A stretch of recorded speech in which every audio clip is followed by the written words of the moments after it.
All right. I want to welcome everybody to an episode of the Brewery Boys broadcast. We are actually remote today from the Brewer Dude.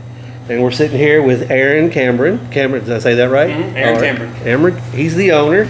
We've got Buckeye Jason, Buckeye, and Steve. I was going to call you Buckeye Steve. Yeah. So, all right. So, Aaron, thank you. Want to appreciate you having us down here. Yeah, glad you come for out today. So Jason and I were down here fidgeting with the GoPro one night. So, yeah, I had a good time that night, and your beer selection is pretty, very spot on. I'll kind of dig that you got the Patriot thing going on. So appreciate it. All right, trying to make sure we got something for everybody on there. Yeah, it's got very. Jason wasn't real happy with the English pub, but whatever. So anyway, we had on a past episode, Steve's daughter Olivia brewed her home brew for a class. That's right. And she got the ingredients and stuff here. Is that right? She came down here. Yeah. I don't know who she talked to, but she was taking that beer brewing class at UK. Absolutely. And came down here. Great class Isn't it? She came down here and she said she got all her supplies. She goes, I like it down there. Yeah. And I thought, well, cool. So I'm looking around. So you don't necessarily sell a kit. Well, we do. You do sell a kit? So over on this shelf, we've actually got some 5-gallon ingredient kits. We've got some of these 1-gallon ingredient kits. And then we do sell a 1-gallon equipment kit, which is a lot like what they would have gotten for the class. Okay. We don't pre-make a 5-gallon equipment kit. Mm-hmm. And once you get to that size, it's better if people can kind of tailor what they need and what their setup's going to be like. Right. Yeah. She did the. You guys help her do the Irish Red. Yeah. I think that's the one we always do for the class. It's just an easy one, an easy drinker. Yeah. And it turned out pretty well. There's a little sediment in the bottom, but for a first time, that's well, that's what you get with the home brew. Exactly. So it turned out well. So, I mean, y'all did a good job. How about that? So Sounds like she did a good job brewing. yes. It was. Yeah, it was really tasty. It was really good. It was tasty. Have you noticed the influx maybe of more of these students coming down here with that class? I mean, the relationship we've had with UK, they had with the previous ownership as well. Okay. So we've just kept that going. They have classes every semester. I think they actually have a summer term as well. And so we try and supply them with all their kits. So that's been a steady, good revenue stream for us. Okay. That's awesome. It really is. So, So you took over from the previous owners and stuff. So do you okay, I know back in the day, and when I say back in the day, it was 2012, what we brewed our kit with Bill? Mm-hmm. 2012, 2011, something like that, yeah. But it was a box, you got the stuff, and Bill, it's his father-in-law. Germany, was in the military, and He was stationed in England. in England, Yeah, he's yeah. been on. So, but he recommended, it was a Scottish ale we were brewing, and he actually took the packets out, and he was like, nope, and he was discarding. Really? And he was because he goes and he gets, so he went and got the fresh stuff. He said the yeast especially. Yeah. So, the kits they used to sell kind of like liquor barn on Oh, yeah. just about. Uh-huh. Yeah. He said, these are okay, but he goes, trust me, go get you some fresh yeast. Yeah, and I'll agree with him. Okay is right. Right. They're packaged, they're sanitary. Ideally, they stay refrigerated. Mm-hmm. The worst that happens is all the yeast are dead. Mm-hmm. But more than likely, you've got a good, decent colony of yeast still in there, and they'll work just fine for a home brew. Right. Okay. Yeah. He was adamant that he goes, we get those kids just go and get yourself. Yeah. It's not bad advice though. Right. Yeah. I mean, and we did. I mean, it turned out really well. I mean, the way we let it sit and stuff like that, it was once we did pop them open. I mean, it was really good. Yeah. So. You could tell. What do Yeah. you think about, I've seen online, the Mr. Kegger, what's that what it's called? I think so. Yeah, that's like The homebrew things that comes all in one container, you just put it in, put it in the fridge. Yeah, like a little mini keg. You just do it and then. You just throw the ingredients in Okay. and it does itself. I'm not familiar. Yeah, it was. I don't know. On one hand, whatever it takes to get people brewing beer. Mm-hmm. If that's what somebody needs, that's great. Right. But I do really appreciate when people kind of do a deep dive and they start to figure out what all the ingredients do and what it means and building something for themselves. Yeah. That's the fun of it. So here I am, brand new to brewing. I walk in your door. Yeah. I say, I want to brew beer. What all do I need to have to brew beer? Yeah. Well, first I'm going to say, depends on the person. Depends on your space at home. Some people, I'm going to recommend they just do a 1 gallon setup. Most home brewers, the standard is 5 gallons. That's what people typically do. Depends on how much you're drinking.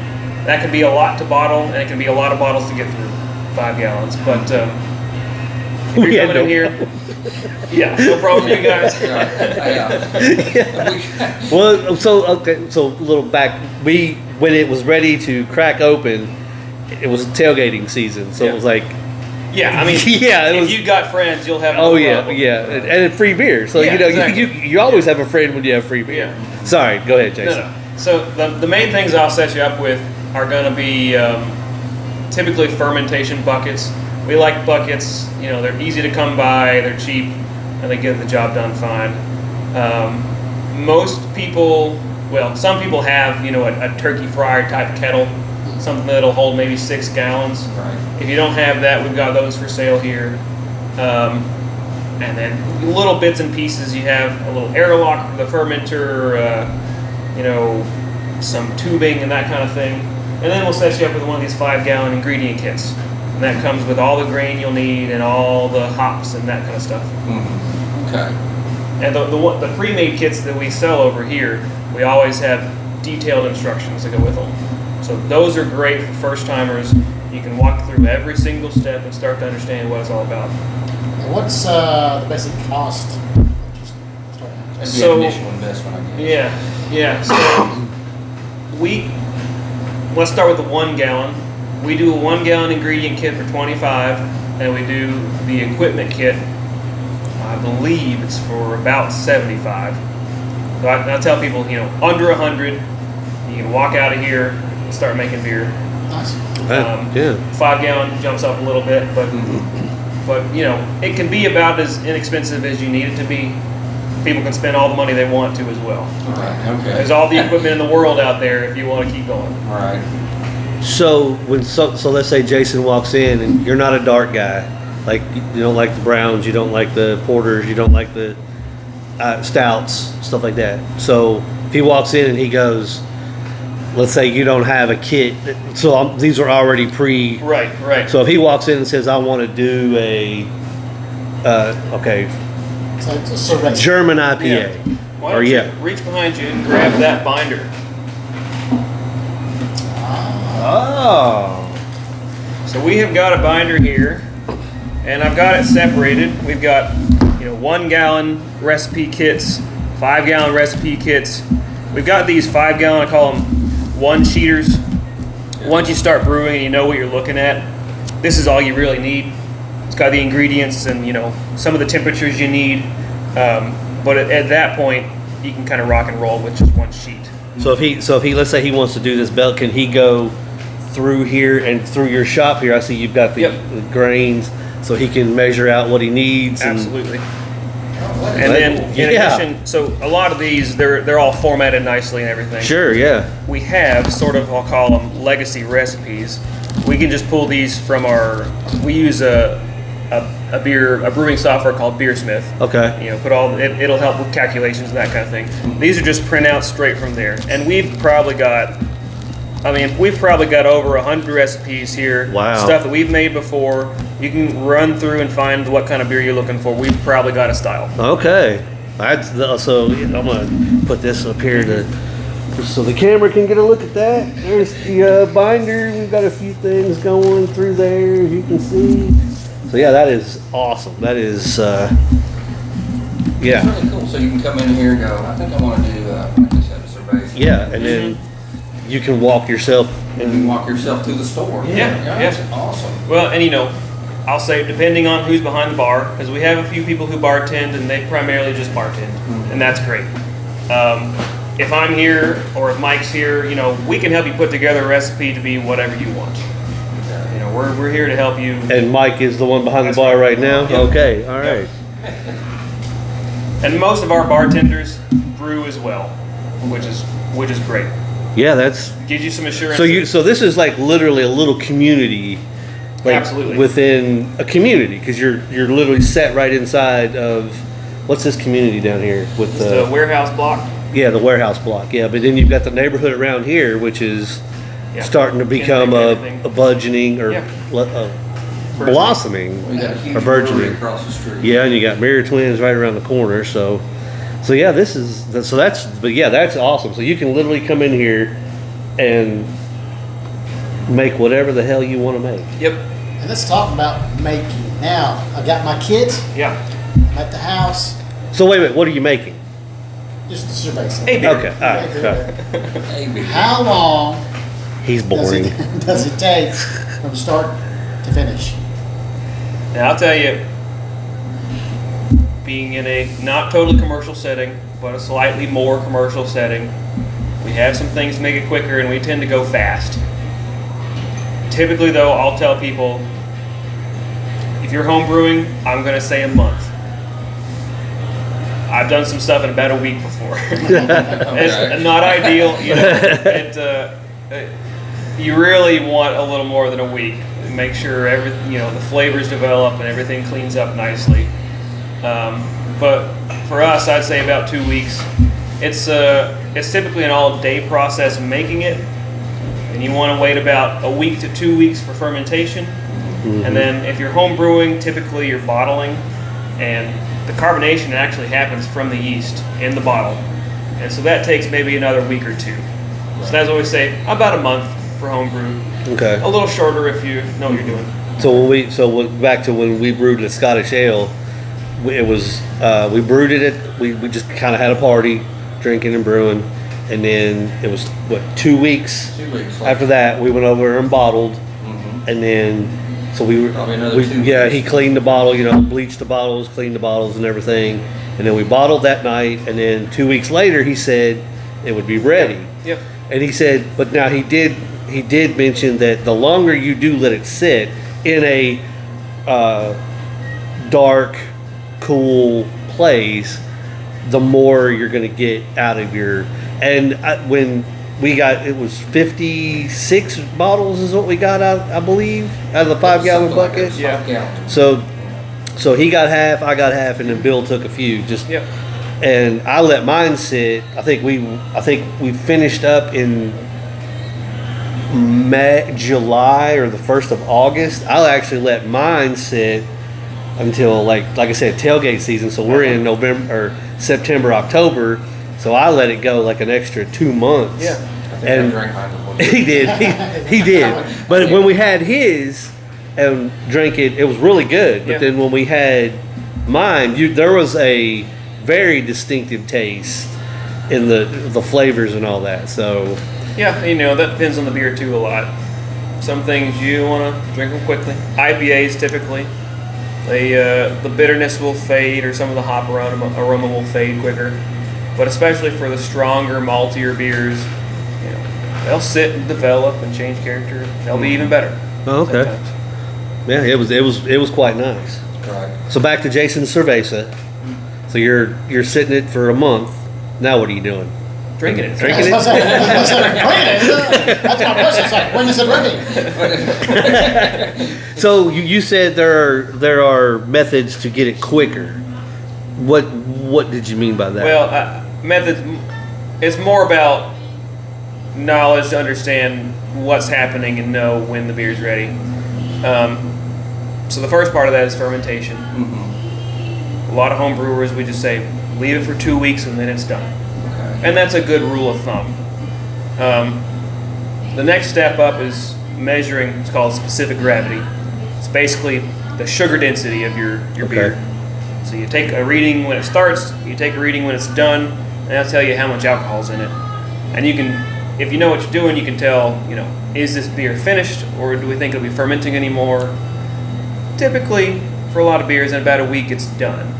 Okay. You might well want to let the flavors develop a little longer. Against the 2 weeks. Yeah. But the main equipment we have here is for carbonation. Now, we can carbonate in as fast as an hour. It's not always what we do, but we've got a quick carb machine. Basically, sucks the beer in, infuses it with CO2, and cycles it through. And you can carbonate in an hour. Wow. And so that is a lot faster than 2 weeks in a bottle. Right. Yeah. That's definitely, yeah. Yeah. But CO2 and pressure carbonated CO2 is a lot faster than a bottle, no matter how you shake it. Right. So once you've brewed it, and this is obviously you're talking about shooting the nitro or whatever to it, the CO2. This is after it has set Yeah. for the required two. Yeah. So typically we'll let it ferment in our bucket, or we have some larger fermenters Okay. as well. And then almost always we'll do what's called cold crashing, where you take the beer, chill it down to about 38 degrees, and that helps anything that's floating in there, any extra grain pieces or yeast or anything. It'll help settle it all to the bottom. Okay. And then you siphon it all out in your keg, and then we can run it through our carbonation machine from there. So now you having the bar here, when you're brewing in the back, and let's say you're brewing, one of yours is about to blow, so you know that this is what I want to put on. So you're brewing your beer for how long are you doing? Is obviously the 2 weeks, but then once you're going to shoot it to the keg, how long is it ready to go on tap? We've done it immediately sometimes. Okay. But a lot of times you do want to give it a little time. A lot of times that first pour, because the tube on the keg goes all the way down to the bottom. Sure. Sometimes that first pour is going to be a little extra yeasty or something. So we might put a keg on and take the first one and put it down the drain. It might be something nobody wants. Sure. But other than that, there's not necessarily a reason to wait. Oh, okay. All All right. Let's talk about another thing. How do you get, we got some beers 4%, some beers 6%, 5%, 9%. Yep. How do you determine the alcohol content of the beer? How do you get that? So when you're making your recipe, it's all about sugar. That's what the yeast eat. And to calculate the sugar, we got to know about the grain, because that's where we're getting it. We take our grain, we mash it, which is holding it at a certain temperature, and it'll convert the starches into sugars. So it's a little bit of math, You figure out how much weight of grain, you have your efficiency, so you know how much sugar you're going to get from the grain. But that's all it is.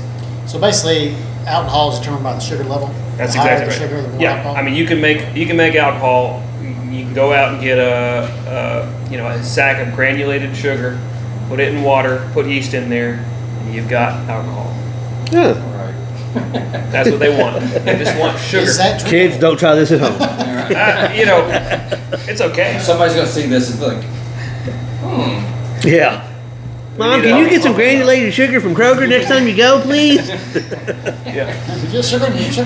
what Yeah. with all this sugar? Yeah. And back in Prohibition, they used to have they'd have kits of grape juice, and they'd say, by all means, do not put yeast in here. Do not put it in a cool place for 2 weeks. Right. You might accidentally, God forbid, end up with alcohol. Oh. If so, dump it in the drain. So what you're saying is, if I take the grapefruit juice and I put some yeast in there and let it sit, I could have a nice cider type. Yeah. You get a wine. Yeah. You gotta watch. So one Christmas, I think I was 12 or 13 years old.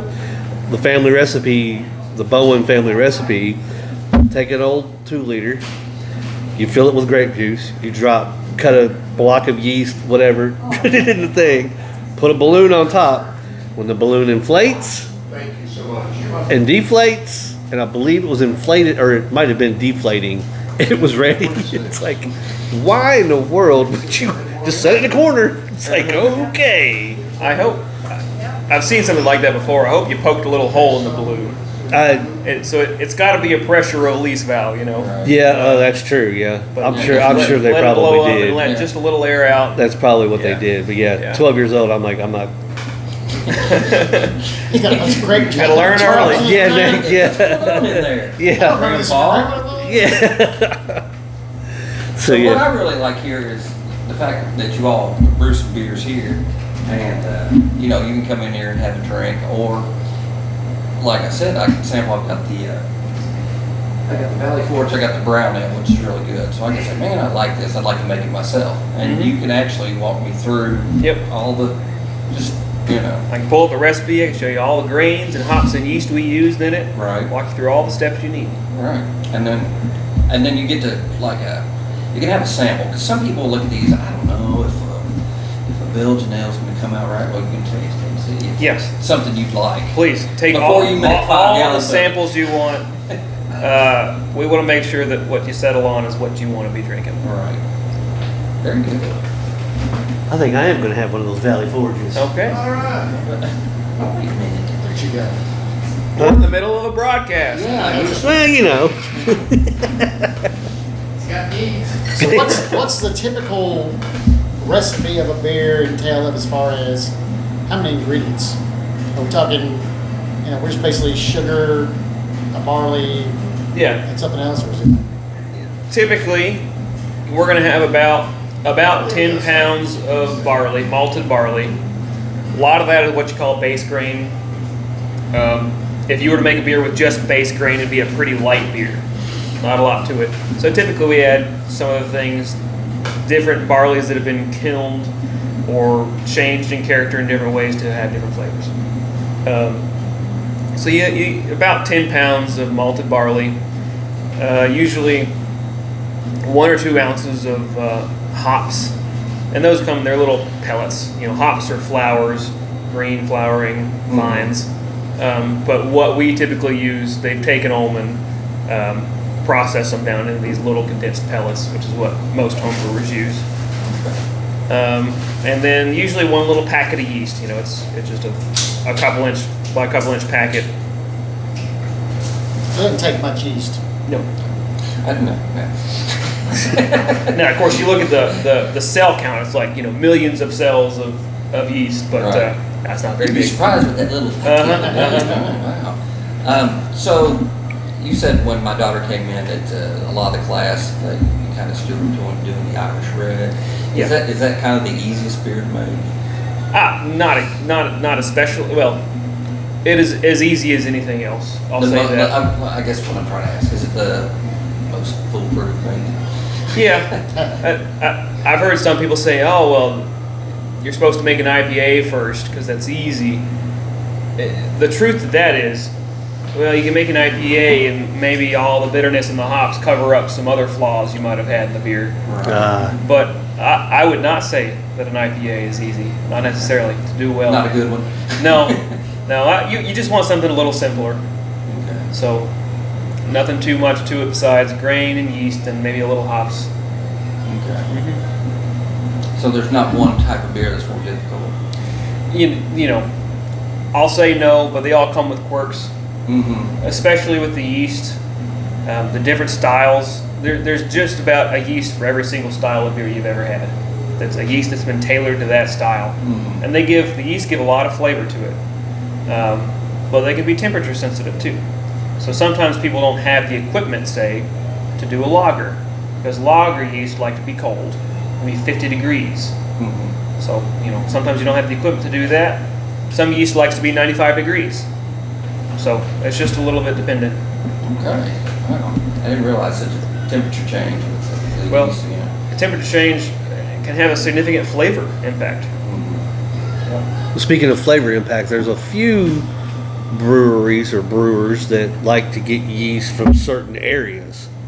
Like we've all seen the commercial for the one in Boston that likes Yeah. to go over and get their hops or whatever from overseas. So obviously the regions can have an impact Yeah. on the flavor, and obviously that's coming from the hops. Yeah, so for hops especially, they've been cultivated in so many different regions, and they've been bred to be types of flavors. So a lot of, you're probably familiar with the IPAs these days. They're usually citrusy and kind of fruity, and a lot of that came from California hops when they first started growing them out there. One hop, you probably heard of, is called Citra. Uh-huh. Exactly what it says. It's a citrusy hop. But got a lot of hop strains that came from England or came from Europe, and they have all kinds of different flavor and aroma profiles. Some of those can be grown here. I've got a few hop plants in our backyard growing this year, so hopefully we get some of those. Okay. But not all are as well suited for this climate. Okay. So speaking of your hop plants, do you have a lot of those that you've grown yourself available? No, it's just strictly for you. Yeah, like I said, most of what we sell has been processed and packaged. Okay. Not in a bad way. Just right. It's got to be shelf stable. Okay. The hops that I'm growing now, like I said, it's more of a flowering vine, and it a lot less time between picking the hops and brewing with it. Oh, I got you. Okay. So were some of the hops, like in recent years, have they been kind of, I don't want to say manufactured, but kind of, they've tried to fool with them, try to crossbreed them? Well, like I said, they've been doing that forever. Have they? Okay. Yeah. Because I was wondering, because it just seems like you mentioned earlier, I was talking about this different types of hop here and hop there and all that. That's more about brewers just trying to stand out, trying something new. Okay. But yeah, they've been crossbreeding and selectively breeding hops for years. and years. Okay. Yeah. All right. Well, yeah. So now, what would it take for the brewery boys to get a beer brewed? Well, not a whole lot, really. It looks like you got a little hop on your shirt. Top of it. That's the Mad Tree.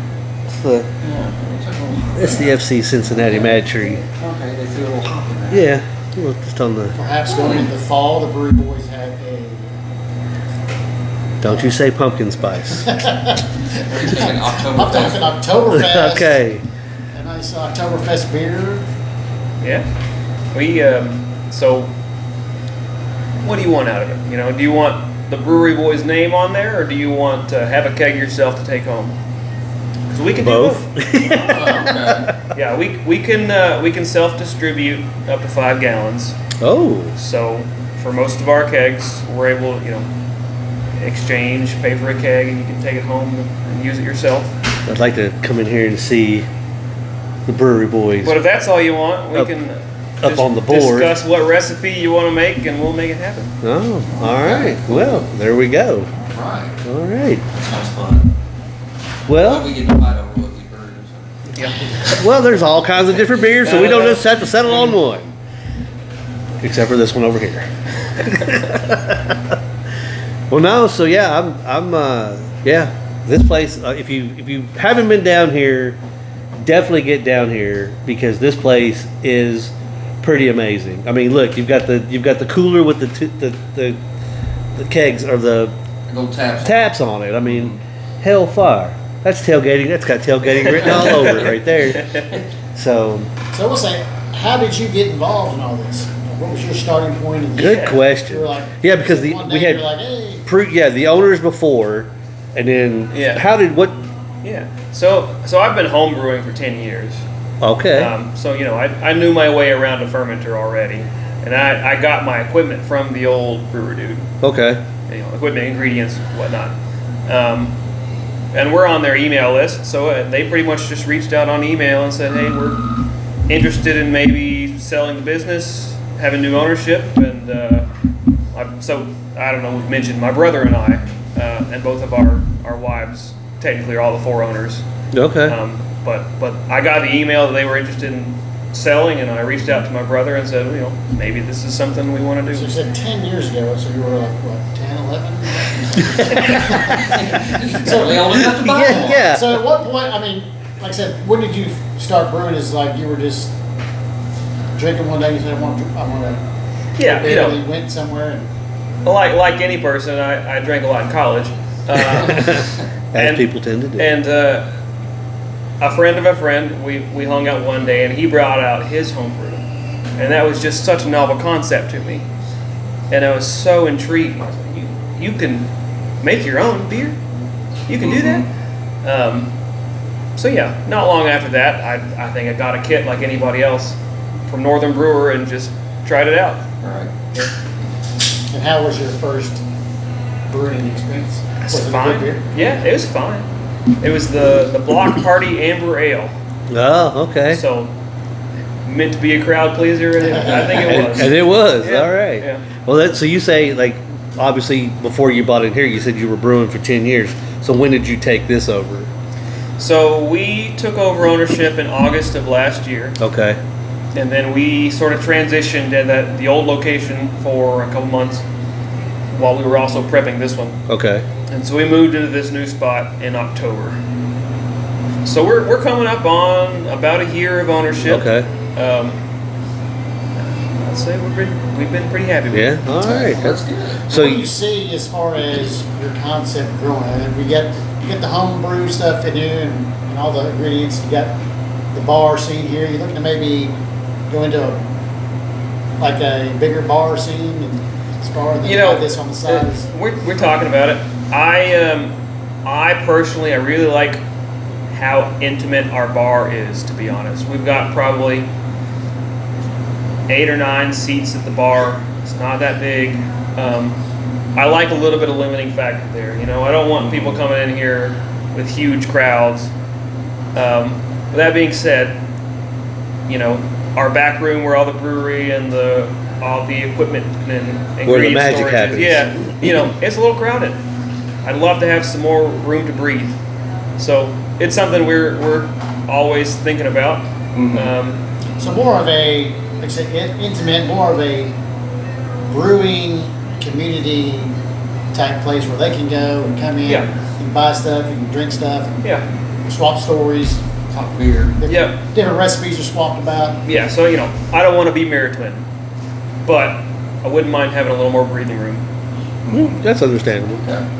That's understandable. Yeah. So you talk about you were brewing 10 years before you came in to owning this place. Well, like I said, when we brewed our first beer, it was 2012, and that was before.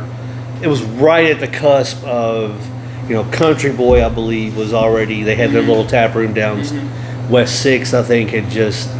They were kind of starting out, and whatnot. We brewed our beer. We had several people saying, "Oh, you need to open up a spot," blah blah blah, and I was like, okay. And of course, my family's from Paris, and I always thought like small place down there to brew and then bring it up, whatever. But Rooster Brew opened up in the exact same spot that I picked out. Of course, they didn't last very long, but I think they've gotten absorbed by Hartfield or something like that. But so I guess that's about the time like you said, 10 years. So, Yeah. but 2014, so 2012, 13, 14, that was when I guess right as everybody's discovering. Yep. And I don't know, are you from Lexington? No, I'm from Southern Kentucky, but I Okay. went to UK for college. Okay, so back in the early 90s, there was a place, it's where the Tilted Kilt and KSR is now. It was called the Lexington Brewing Company. Remember? First. That was it was the very first, but they were ahead of their time, I feel. Because obviously everybody's drinking your domestics, your regulars. You'd walk in there, the first time I walked in there, of course, I wasn't drinking craft beer. So it was like, well, what do you normally drink? Coors Light. Oh, okay, try this. And it was kind of like, all right. It was, it's like, yeah, okay. But it did have, in my opinion, more flavor Yeah. than what I was drinking. So that was kind of my introduction into the craft. And of course, it just didn't last because nobody was, Yeah. that hadn't hit yet. It's more like independent beer, Not quite craft yet, but Exactly. not the big guys. Right. Exactly. I mean, it was good, but the one thing I've always wondered is, wonder who owns the recipe to those beers, because, I mean, I don't know what they were called, but it was just one of those things where it was a fly-by-night, and then... Well, I mean, Alltech bought Lexington Brewing. Yeah, I think. Oh, so it That's was what- probably that's what that Alltech became. all along, then. Well, not at first, no. No. Oh, really? I don't know Okay. when they Well, bought it, but Okay. You said the 90s is when. Yeah, it was like early 90s. I think after that, Is because they closed down for a while. Yeah, oh yeah. Yeah, Alltech bought it after that, And then that's probably when they moved it down. and now it's the Lexington Brewing Company. Brewing Company, and they do the bourbon barrel ale is their Yeah. famous one, and of course they also own the distillery and everything else. Yeah. I don't even think they distill in Lexington anymore. Yeah, I don't think they do either. The last one I think was distilled here was the owner of Pierce. Well, he just died. The Irish guy that he owned it basically. But yeah, so that's just a little side note. But anyway, Yeah, I think it was. Everybody wasn't ready for it around here. no, for sure. It's kind of because they thought, there's like your domestic lights, and then anything dark was a Guinness. Yeah, And they saw a dark beer, and they, I don't want that. I don't Yeah. like it. Well, no, right. Well, that's like I said when the bartender, of course, most craft places will say, "Well, what do you normally drink?" And it's like, "Well, Coors Light, Bud Light, and I said Coors Light, and he's like, "Try this," and it had more flavor, and obviously it was probably a lager, or I don't, like I said, being that long ago, I don't remember, but yeah, it was.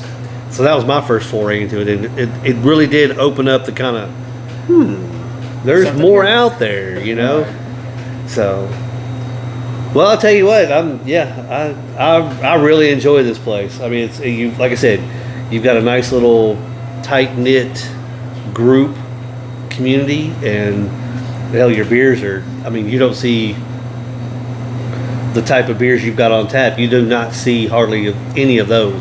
I mean, you got your typical Pilsner, but nah, it's Yeah, I mean, we do all the time. I'm looking for their old, historic, forgotten styles, or just things you don't see here. I'm always interested in trying something out, and that's the kind of flexibility. Because that's Yeah. I think the only place in town. Yeah, we've got what you call a beer engine, or like a traditional English cask ale. Yeah, I think we've got the only one in town. So if you're looking for your English beer fix, I think we're the place. well, you are the Right. place. How about, Definitely.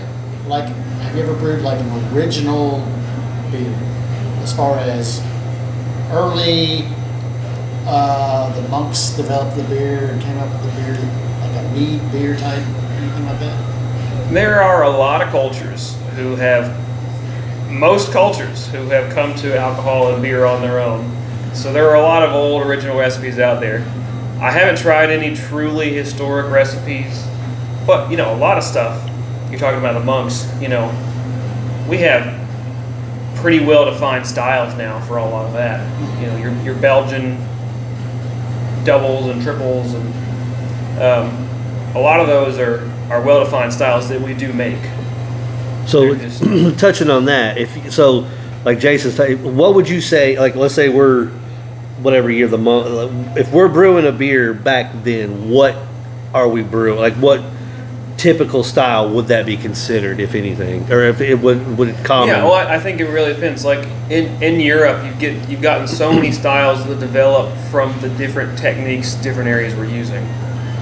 So, like in Germany, you have farmhouse ales, and that came like a saison, for example. Oh, okay. It came from brewing in the barn with wild yeast, and it developed sort of that specific flavor to it.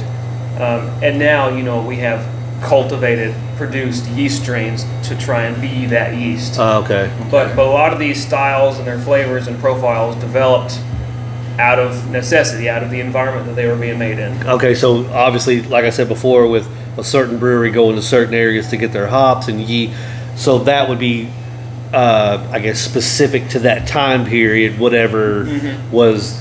Just about all the styles developed out of necessity. Okay. Like take for example, a Russian Imperial Stout. England started importing beers to Russia.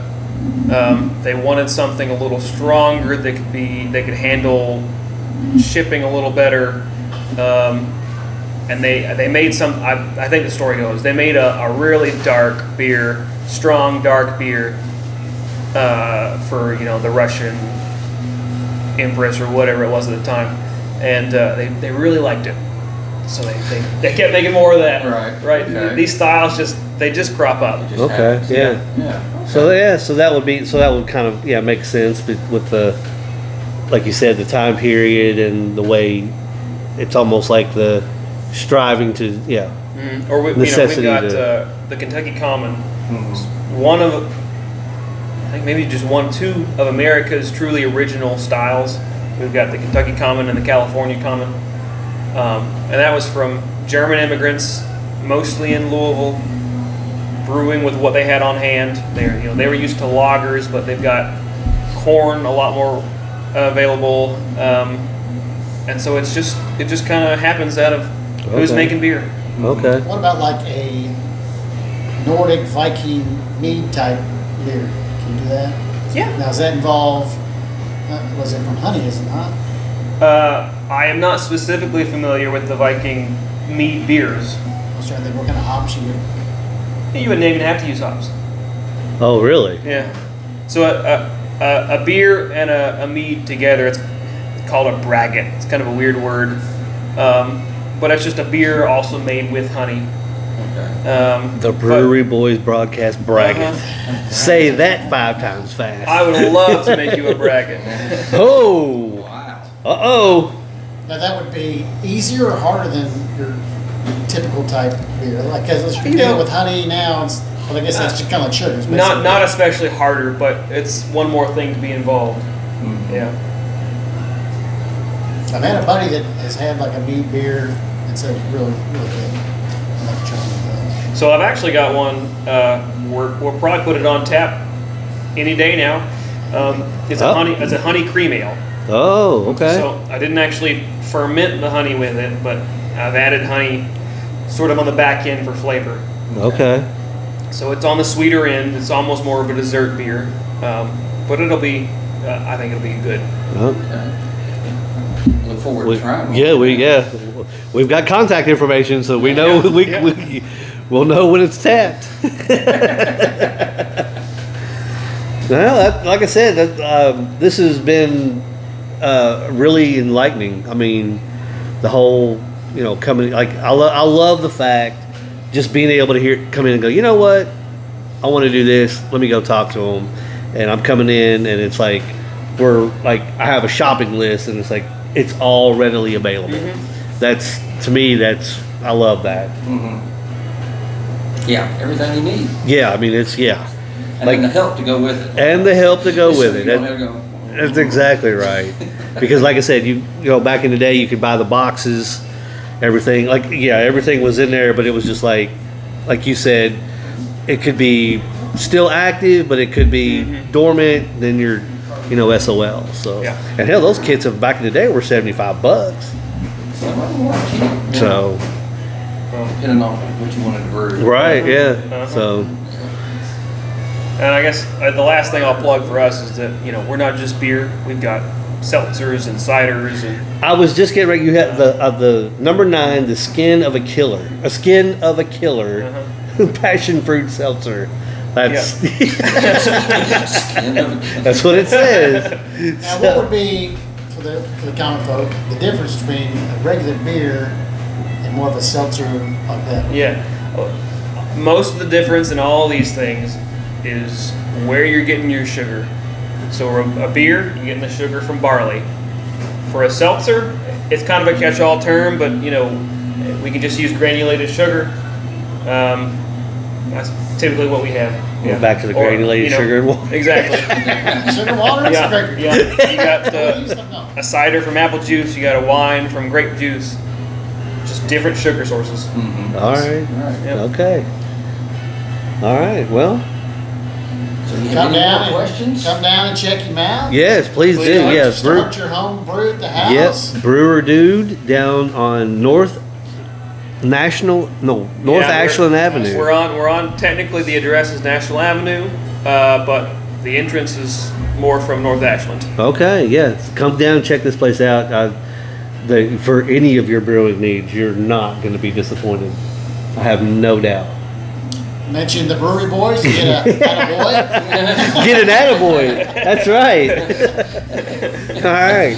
Well, Aaron, I want to appreciate your time. Yeah. Thank you, sir. Thanks for having me. very No, much. thank you for having Thanks, us. guys. Thanks for A lot of Yeah. knowledge given there. A A lot of knowledge. Right. So look for Jason Cerveza coming soon. Cerveza or a nice German Oktoberfest.